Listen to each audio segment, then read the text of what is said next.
And what is going on, everybody? Welcome back to another episode of the Designated Players, an MLS podcast. It is time for more not so deep dives, and this time we are headed pretty much smack dab in the middle of the country to chat about Nashville SC with special guest Steven from Pharmaceutical Soccer. How you doing, buddy?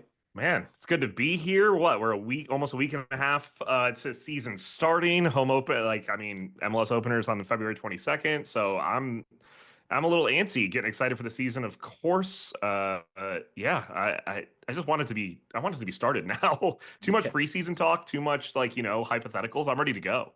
Oh, 100%. And actually, it was funny. I was telling a couple of my friends, we watch football every year together. We talk about football. I'm like, guys, you got to get into soccer with us because it's two of us who are soccer fans. The rest of them are only football fans. We're like, Yeah. we crossed over one way. You got to cross over the other. So I got one guy who said he's going to be a Chicago fan and one guy's going to be a Cincinnati fan. I'm like, you know what? As long as you're in, you're in. So, I mean, look, yeah, that's still better than nothing, but I still feel sorry for them if they want to be Chicago and Cincinnati fans. But other well, than that, I mean, I guess jumping on Cincinnati right now is probably the right time, but never know. Yeah, well, one of the guys was like a Miami Dolphins fan. I was like, man, Dolphins haven't won a playoff game since 2000. Chicago hasn't made the playoffs in a decade and a half. Like, this is perfect for you. He's like, I am in. I'm like, heck There yeah. should be this actually gives me a good idea for an episode for our podcast of like a Ted Lasso, like the original Ted Lasso skit where he tried to compare Yes, football teams to English teams. Do that for MLS teams, right? Like what team is which one? That'll work out perfectly. perfect. Yeah, we talked about it for like a hot second. We were like, we don't know football well enough to do this, so we're not even gonna try. But what we do know on this show are scarves and really cool ones. But I want to throw it over to you. What are you rocking for scarf of the week today? Yeah, absolutely. Like I said, I am currently in a weird spot where all my scarves are in a storage unit. So I had one scarf on me, and it is a Green Day 2024 Wembley Stadium scarf. Now, did I go to the show? No, I did not. But you know what? I have the scarf anyway, so I figured I might as well, big premise to this show. So I wanted to make sure I was rocking something. And yeah, the Green Day 2024 scarf is what I'm rocking. Elite band, great stadium, great, 2024 was not like and that wasn't, 2 decades ago. So Yeah. it's present, it's awesome. We love it. I am rocking. This is probably a top five favorite scarf that I've got. It is a Nashville Oh, SC. it's beautiful. It is so much detail. The longer you look at it, the better it gets. I still haven't taken time to just dive in and see everything about it, but it is so, we were just talking about it before we went on, Yeah. went live about how generally bland MLS scarves are. But I ordered this one after I think we spoke with Clay like season one, way back. Yeah. Yeah, way, Yeah, way back. absolutely. And that was probably the reason we picked this up. So I usually try to get one for every interview we do. I Um, love it. so I think that's where this came from, and I was really really shocked that it was as honestly it was as nice as it was because it was like they're usually pretty not great. So super Yeah, happy with it. yeah. There's a lot of misses when it comes to MLS designing scarves. They should either just leave it to the supporters or try to get some cool artist design scarves because that's what happens. Some normally they turn out kind of like that, so that we have a supporters group actually called the mixtape, so that kind of fits into that scarf specifically as well. I love that. That's a good one. Yeah, well, and that's exactly it, right? Each place is so unique, right? Nashville, Atlanta, New York, LA, like they all have their different things that make them who they are.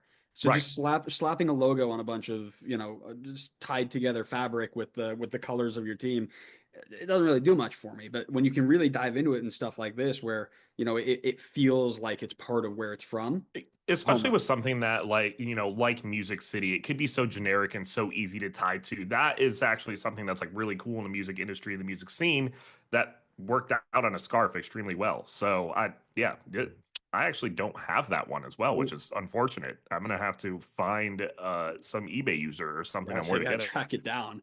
Uh, it. yeah, man. So listen, we're gonna talk about 2025 Nashville, but before we do, we probably should talk about how we got here, 2024, right? And honestly, Nashville feels like it just ran its course with Gary Smith, right? He took them to a level that he was capable of, but never was able to kind of get over that hump to get them to another level, to the next level, if you will. And they let him go in the middle of the 2024 season. In comes USMNT's savior, BJ Callahan, and he was looking to get his system set for a better 2025 season because 2024 not so hot, right? 13th place finish in the East, 26th overall, round of 16 loss in Champions Cup against Miami, group stage exit in Leagues Cup. it just never came together for Nashville in 2024. But in 2025, it's just the U.S. Open Cup and MLS play, right? And Yep. it is the full BJ Callahan era. Your thoughts on 2024 as it was? Yeah, if we don't have to talk about 2024, that'd be no, I'm just kidding. Look, I mean, 2024 is definitely going to be a defining year for Nashville just based on what had happened. Like you said, right? I have no ill will towards Gary Smith, but I think a lot of people in the organization, a lot of fans started to see the writing on the wall that you're right. The team was never able to get over that hump. We made the playoffs every single year, which was terrific. He was a great coach for us. He was our USL coach for us. Everything they put together for years led up. It all led up to last year. Like everything that the team was trying to put together, the contract signings, all that type of stuff. This was going to be the year, and obviously, it just completely fell apart. And that's what the season was. I mean, it was almost a rebuild mid-season. When they did fire Gary Smith, they had a Rumba Mentali for a month and a half. We had an interim coach for a full month and a half going through the season. You're never going to go. That's not even giving BJ Callahan the time to do what he needs to do for the team, which the team did make some improvements under BJ, but none of his players, none of the roster. It was all the old roster that he, didn't have that control of. So when you do look at 2024, it's just a reset. Like 2024 was a reset for this team, this organization. There's changes up in the FO. There was a lot of player contracts that needed to be, talked about, which I'm sure we will talk about when we talk about losses. There's a lot of changes that needed to happen just because of what happened. And you'll see the team and a lot of the stuff they're talking about Nashville 2.0. That's exactly what this year is. It's Nashville 2.0. And we're going to see if it works or if it doesn't. Yeah, 100%. I couldn't agree more. It felt like Nashville was getting to a point year after year they were getting less and less convincing, right? I think one of my bold predictions last year was that Hani Mukhtar wouldn't score over 7 goals from open play, something like that, because he just Yeah. dropped in production, and nobody helped him out, and they never helped him out, and we knew this was going to come. But the benefit of what you're talking about here, we were kind of like in Nashville 2.0, is it doesn't take. It's not like NFL or NBA where it takes 3 full years before you can be competitive again because Right. you move on from bad contracts. You bring in a couple of good players and you are right Yeah. back in the thick of things. So, they have been super active this window. And I kind of want to ask you, who are you most excited for? Who do you think the best addition has been so far? So yeah, I mean, it's been and like when it comes to rebuild too, it's kind of crazy, right? Because we've had to rebuild with still three DPs on the books because there's no way that we would be getting rid of Hani Mukhtar, Walker, or Sam Surridge, the striker we just brought in. So we were having to do this full roster rebuild without any sort of DP additions whatsoever. But I think one player that I'm extremely excited for is going to be Norwegian Messi Eddie Tagseth, Edvard Tagseth. U22 initiative player, midfield. It looks like he is going to be starting somewhat in that midfield or as a winger for BJ Callahan's squad. If you look at the preseason matches, he's in that starting lineup every single match. This team has a lot of faith in this kid. He was a Liverpool academy player, doing really good things in Norway, and was just we were looking for that younger player. One of the things that BJ Callahan is moving towards is a younger team. We were one of the oldest teams the past 2 or 3 years when it comes to average age in MLS. So moving to a younger squad and a player like him, just he seems like he has a really good energy. He just seems like a firecracker. He seems like a player that could just change the outlook of your squad. It just goes from, having a different perspective on who this team is instead of a fully defensive minded, we're going to lock in the back like Gary Smith did a lot, which not necessarily a bad thing. This is a midfielder that is fast. He's quick. He's really good at making those kind of passing efforts and is not going to be afraid to go forward with the team. And that's something that we've kind of needed in that midfield to have that transition from the defense to the attacking squad. I think him and Hani are going to get along really well in that midfield. And I think he's going to be a absolutely tremendous addition to the team. Well, it's funny, we do an off season series where we basically grade and give reactions to every move that is Yep. made during the off season. And Edward Tagseth was our starting player. When they made that move, I sent it over to my co-host who isn't here today. People who have listened to every episode know why, but he is an accountant. He's in busy season. He's not going to be here for any of these. But I sent this to him to say, hey, it's time to get started. Let's get to work. And he goes, that can't be the case because he's young and not American, so that can't be a Nashville signing. Oh Um, no, it's been wild for us. We're like, wait, what is going on? And the rumors that apparently it's official. Bogar, it's just not official with us that we signed Ahmed Kassem from Sweden this year as well, an under 21, Swedish Iraqi midfielder. I mean forward. I'm that we're gonna pay $4.2 million for. I'm lost. Like what is this? Like it's so weird for us. What is this team? But yeah, Edvard, I'm very excited about. I got to go down to Nashville for a preseason match, which I was really excited to be able to do. Seeing him in person, you could tell like he is a special talent. If he's able to develop in this league, develop under BJ, which BJ obviously has a exemplary career of doing with Philadelphia in the U.S. men's national team. I think he's going to be a terrific signing and a standout player in MLS.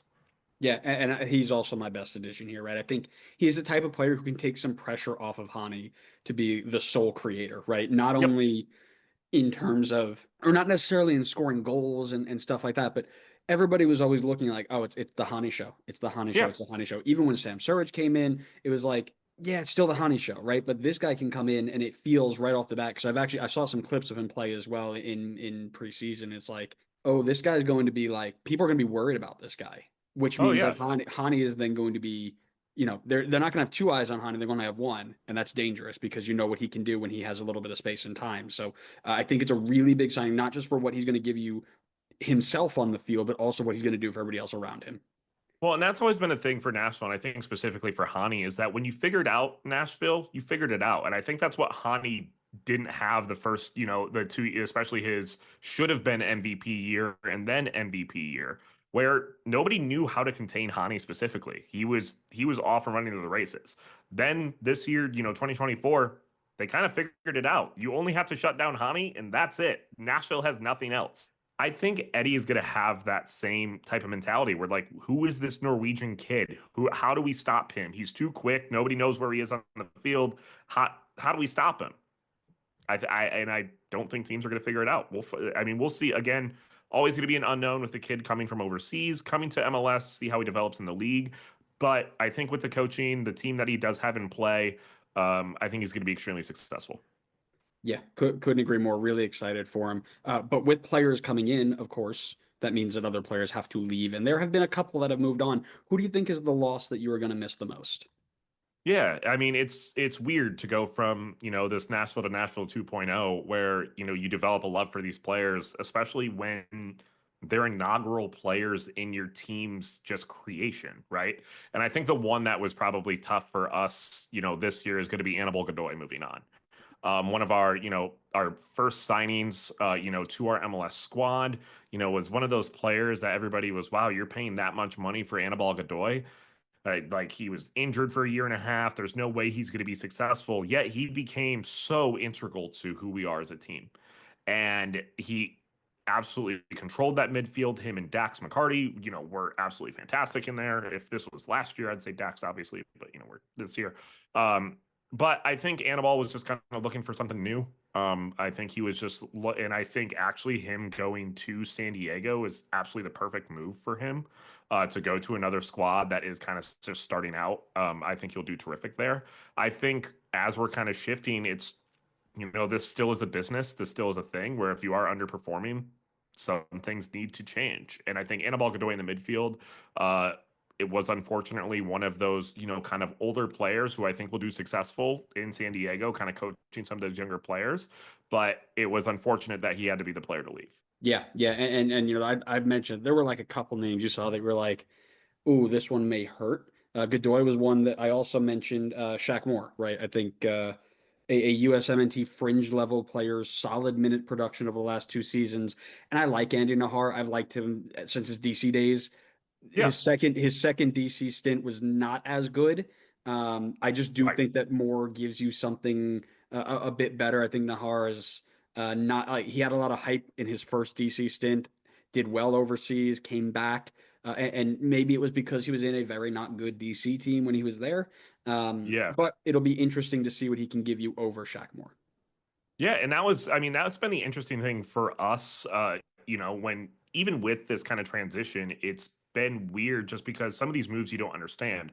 Like, for example, Shaq Moore, specifically, we sold him for like 100,000 GAM, and we're like, what is going on here? Shaq Moore for not realizing the contract implications behind it, like Yeah. this stuff, like, we were paying him over $1 million, where it's just like, okay, maybe they were right. Maybe they, moving to somebody like Andy Nahar is a little bit different.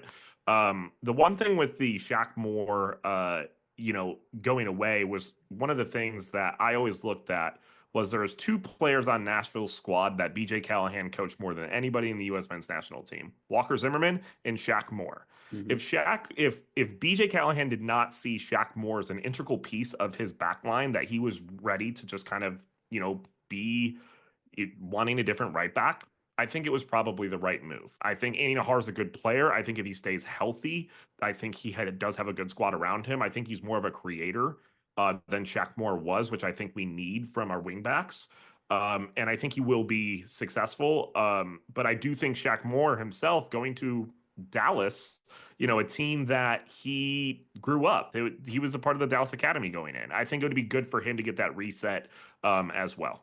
Yeah, yeah. I like I said, I think it's just going to be interesting to me because I think, like you mentioned, the Shaq Moore's somebody that Callahan had a lot of experience with, had a lot of history with, and now comes in Andy Nahar, somebody just a different profile. How he fits in there is going to be real interesting. But I do want to ask you too, right? With all these players moving on and new players coming in, there's a lot of question marks over the personnel and who is going to be the guy outside of Hani and maybe this Edvard Tagseth.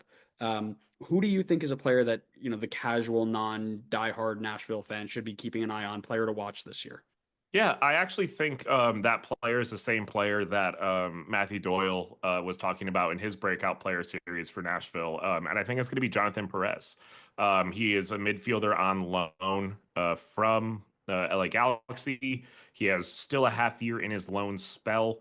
He is a dynamic player. He is an absolute player that can kind of have that same sort of style with Eddie when it comes to the way that he plays, or he can also play on the wing, which is something that Nashville desperately needs. Younger guy still fighting for that kind of spot. I don't think he necessarily has a spot at LA, so I think he's going to be fighting for a spot here in Nashville and looking to stay. And I think he has a lot to prove, and I think he's absolutely going to break out this year for Nashville. He showed stints of it in 2025, when he was here. In 2024, when he was here, he was a player that we were all really excited about. It just seemed like the team kind of around him wasn't ready. It was kind of just put together. So I'm excited for him to get a full, kind of preseason with the team, a full preseason with BJ Callahan. I'm extremely excited to see how he develops, and I think it's either going to be a make or break for him, but I'm hoping it's a make, obviously. Yes, yes, of course. Myself, I actually, sticking on the theme of right backs here, I actually highlighted Julian Gaines as somebody who popped out to me because if Nahar can't hold his own or he goes down with an injury or, you know, any host of issues, it opens the door for legit minutes for Gaines. And I know he had a few last year, but I do think that it's not crazy to believe he might have a bigger role in this team this year because even with US Open Cup and MLS as your only two real competitions, it's still a tough season. You're still going to need to rotate and things still pop up. You might need formation shifts. You might need, in other areas. I'd be interesting to see if Julian Gaines is one of those people that BJ Callahan trusts this year to take a step forward.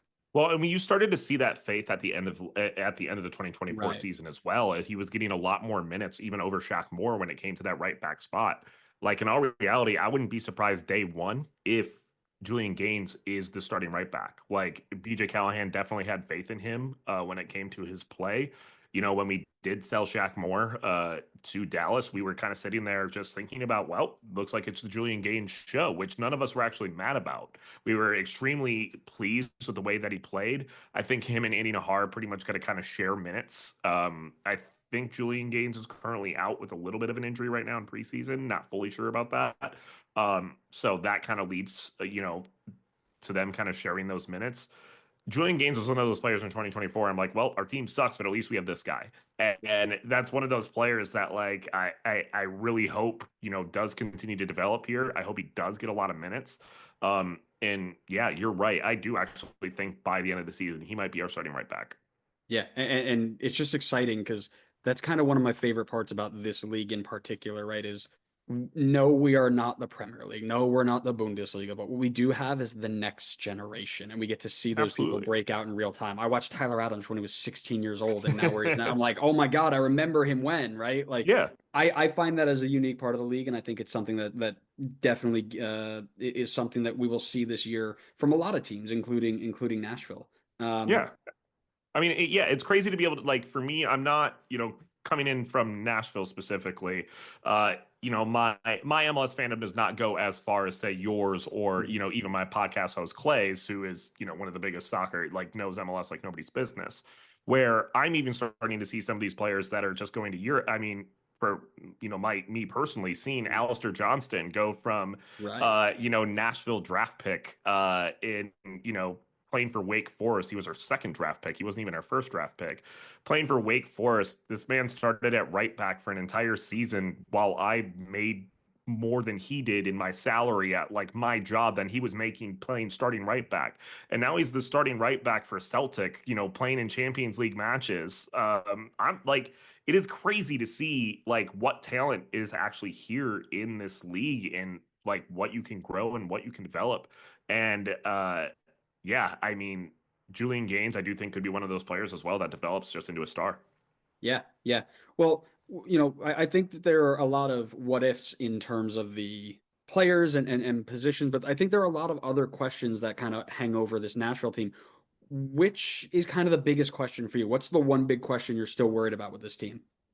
I think it's interesting because there are a lot of what ifs, right? Like this is a rebuild. Like Nashville is currently in a rebuild of, like I said, without needing to switch their DPs. We have a completely new midfield. Our back line is a lot different. We've brought in some new goalkeepers to kind of help out, Joe Willis and what that's going to be. And then, you're bringing in some younger players on forward. So I think the question for Nashville that is like the biggest question is what is the ceiling for Nashville? We had we in our podcast we did an episode of like what we're optimistic about and what we're skeptic about. My question for skepticism is like, oh, is this all a scam? Am I being played at the current moment? Like, what if this is just all just a failure? Because all the right moves are being made. We're bringing in younger players. We're bringing in a brand new midfield, which has been an issue for ours since 2023, where we've needed to get younger, we've needed to get faster, we've needed to do these things, and we're doing all of them.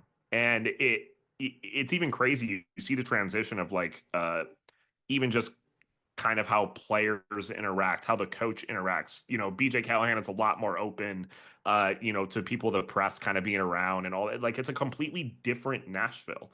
And so we're able to see into it, but there's still, it all depends on what happens when you get there on February 22nd and what is that lineup? How well do you play? Like, do you have a shutout or do you let in 4 goals? I think nobody knows how this team currently is going to fit into the MLS mold.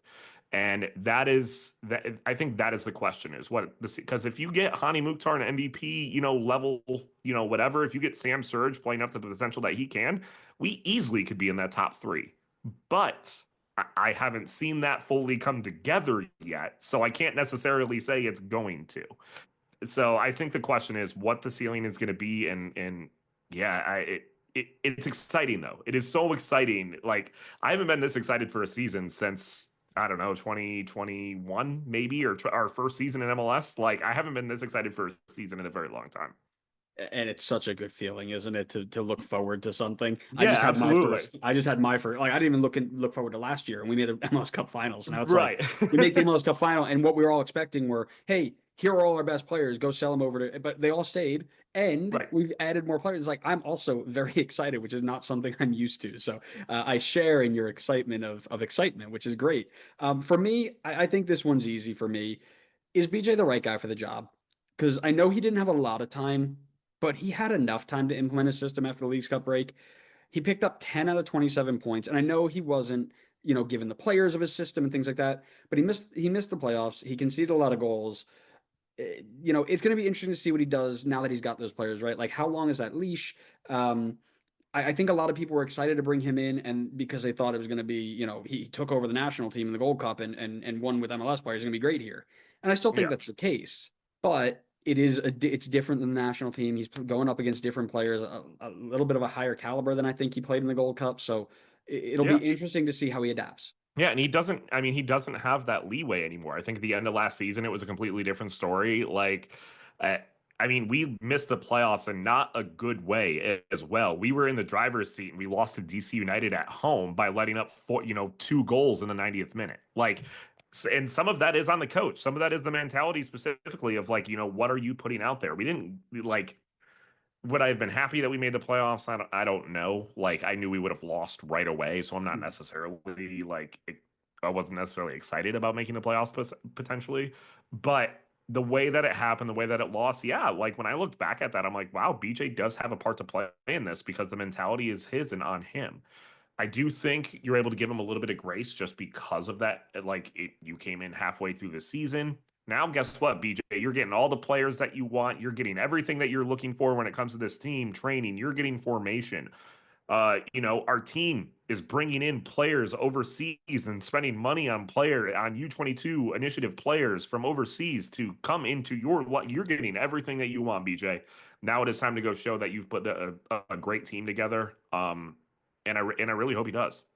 Yeah, well, and that also kind of leads to the second part of my question. Like, all right, they are giving him all of this stuff. How long's his leash, right? If he doesn't start producing right off the bat, like, are they going to pull the plug? Are they going to try and rebuild again? Like, I don't know. And that's Well, yeah, something that I'm, yeah, keeping an and eye that's on. crazy because you have Walker Zimmerman out of contract this year, still in a DP spot. What happens in that standpoint? What does Hani necessarily want to do? Sam Surridge as well. Like you have your three DPs that are kind of here. Like, what is the leash for BJ? Like, it's not necessarily like a full like we're going to be in last place this season and it's going to be better next season. Like, no, you still have to produce this season. And I think BJ does have to do that.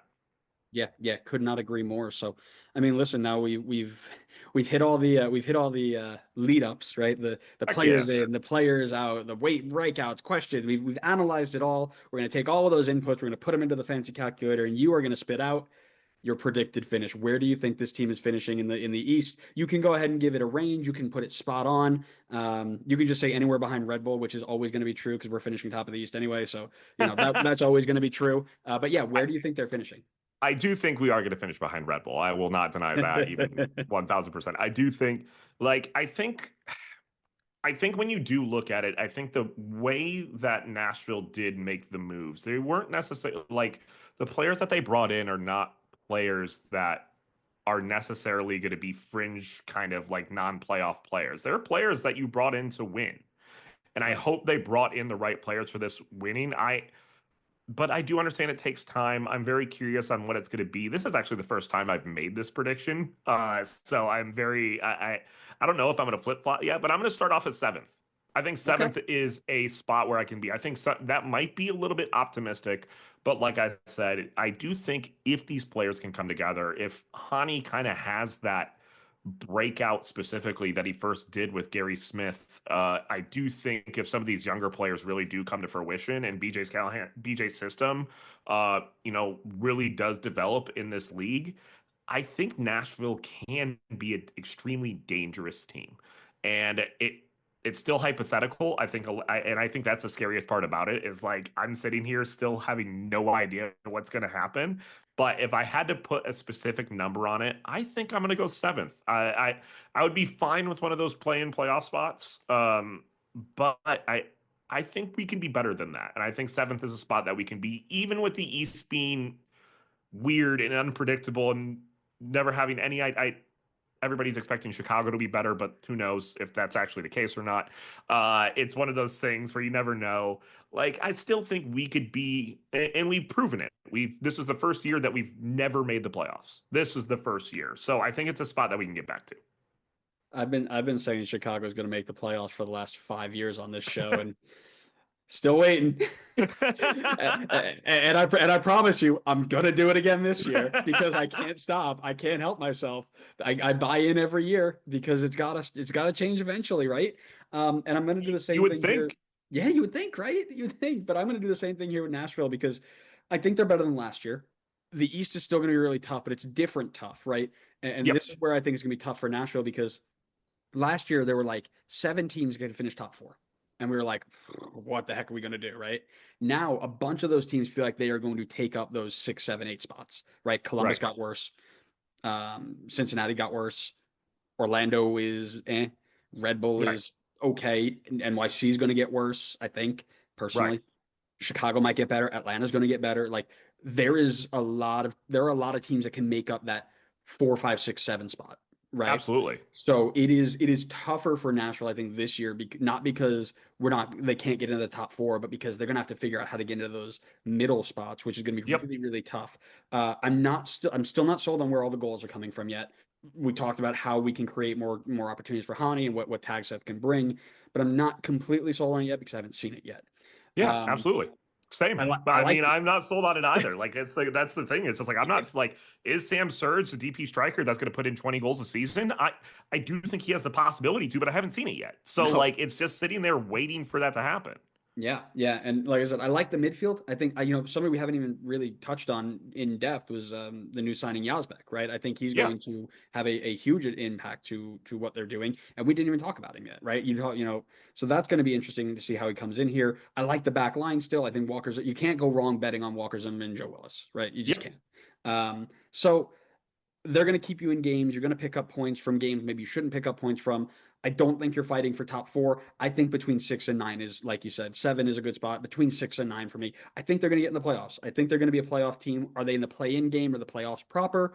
We'll That's see. the question, Yeah, right? Yeah, but and I think that should be the bar for this team. Like yes, I I do would think agree. the players that you did bring in, like I do think you have to make the playoffs for this season is kind of a bust, even with the way the East is specifically. I I mean, I have a feeling the playoffs are going to be in the East are going to be exactly like they were last year, where there was, five teams within 2 points of each other for those last spots at the end. Yeah, Like it's going to be the same thing this year because you're right. Even though some of these teams like have gotten a little bit worse, they still find ways to get into that 4, 5, 6 spot because the top is a little bit defined. You have your Inter Miami's, obviously. Like where's Philadelphia going to be this season? Like, are they going to be just a complete? Are they just going to be a complete failure with a new coach, or are they going to be someone like nobody knows? The East's weird. I have them bottom four, so Do you? I sure hope that's the case. But I was told by Jose Nunez, watch out, they're going to do something special, which usually is the case. So. Um, Listen, we're gonna have to, like I said, I think the way you phrased it is perfect. I've been saying that in basically every Eastern Conference is that the Eastern Conference outside of maybe Toronto, because I think they Yeah. are down so Oh yeah, ridiculously. they're very very down bad, very Yeah, down bad. yeah, not great in Toronto, but I do think that the majority of the people who are going to or the majority of teams in the East are going to be playing up until the very last day. Like I don't think whether they're fighting for positioning or whether they're fighting for the play-in game or the playoffs or getting into it, whatever. I think that we're going to see a lot of teams with a lot to play for on the last day because that's just where the East is feeling like it's going to shape up to be. Yeah, absolutely. I mean, like I was looking at, like I was thinking about, I was trying to just think in my brain. I'm like, oh well, like maybe Charlotte, but I'm like, no, they just got Wilfred Zaha. Like, and how's Wilfred Zaha going to fit into that? Like, they didn't get worse; they just got better. Yeah. I mean, like DC United. I mean, it's a team that was on the fringe there. Maybe Randall Leal from Nashville specifically comes in and is healthy. Does exactly what he was expecting to do in Nashville, and he does it for DC. Maybe that move is right for him, and he was a star that he was expected to be in Nashville in DC. The East is weird. Even with the East being weird, I think Nashville does have the ability to fight for these spots. I think they can beat teams like Atlanta if the game is played right. I know Atlanta is going to be a lot better, but I still think that Atlanta is beatable. And plus, I'm required to say that because I hate Atlanta. Yep. I love Atlanta, but I hate Atlanta. Yep. But yeah, I do think Nashville does have to make the playoffs for it to be a successful season. I really do. Yep. I would tend to agree there. So listen, I'm sure we could talk more and more and more, but this is the not so deep dive. So if you are listening, you want to get more deep dives, you're gonna go head over to Steven and Pharmaceutical Soccer to get all of that. Steve, I want to give you a little bit of time to tell them where to find all of that. Yeah, absolutely. And on top of Pharmaceutical Soccer, please go to 615soccer.com as well. That Yes. has been Yes, that is the new independent kind of broadcast soccer thing that we started putting together. Worked with Ben Wright at Speedway Soccer to create 615 Soccer, completely independent spot for news in Nashville. You can listen to Pharmaceutical Soccer everywhere you want, but if you are interested in Nashville, please go check that out. We took a lot of inspiration from Sounder at Heart and a couple other places. Go check that out. Would love to do that. You can follow me at PHStevenHD on all of my social medias. But please go follow 615 Soccer as well to get any sort of information you might need on Nashville. And good luck to whatever team that you root for. Like, I really hope it works out for you. Unless you're Cincinnati, I really hope it doesn't work out for you. I hope you find Lucio Costa gap that you're looking for. Him going to Dallas is wild, huh? Yeah, insane. That's why I get my watch is buzzing. All my friends are texting me, "Can you believe that happened? I can't believe it." And yeah, that is some. I was listening to the Dallas episode, your last episode, before releasing this one, and I forgot the name of the guy that you were talking about. He was like, "God, like if Dallas gets a number 10, we might be something special." It's like, well, you just got it, so Yeah, we'll see what happens. So the trend of not so deep dives in 2025 has been we record, we say this team is missing insert position player here, give it approximately 10 to 15 hours. That player is signed, and my entire episode goes to garbage.